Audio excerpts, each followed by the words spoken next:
आज लोग कहते हैं जी हज़रत अली ने जो हज़रत अबू बकर सिद्दीक की बैत की थी, हज़रत फ़ारूक आज़म की बैत थी, हज़रत उस्मान गनी की बैत थी, वो असल में डरते थे, उन्होंने डर के बैत की थी। ना ना, मौला कायनात का फरमान है जिसका मफहूम है, फरमाते हैं सारा अरब एक तरफ हो।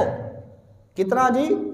सारा अरब, अरब के अंदर जितने लोग बसते हैं, छोटे बड़े जवान बूढ़े, सारा अरब फरमाया एक तरफ हो और अली अकेला एक तरफ हो। फरमाया ये शेर अकेला ही सब के लिए काफी है, जो इतनी ताकत। या रसूल अल्लाह, हक जारिया यार। तो जो अकेला पूरे अरब के लिए काफी हो, फिर उनके बारे में ये कहना कि जी उन्होंने डर कर बैत की थी, तो ये बहुत बड़ा जुल्म है। बल्कि मैं कहूँगा ये तो मौला कायनात की सीधी सीधी तौहीन है, उनकी बेइज्जती है, उनकी तौहीन है सीधी सीधी। बल्कि मैंने पढ़ा है कि जब जंगे बदर हुई ना, जंगे बदर, तो जंगे बदर के अंदर कुफार के 70 काफिर मारे गए, वासिले जहन्नम हो गए। कितने जी?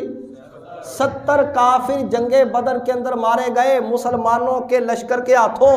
और 70 का आधा कितना होता है? 35। तो हज़रत अलीयुल मुर्तज़ा रज़ी अल्लाह ताला अन्हु अकेले हज़रत अली ने मैदान बदर के अंदर 35 काफिरों को कत्ल किया, बाकी सारे सहाबा ने मिलकर बाकी 35 काफिरों को कत्ल किया।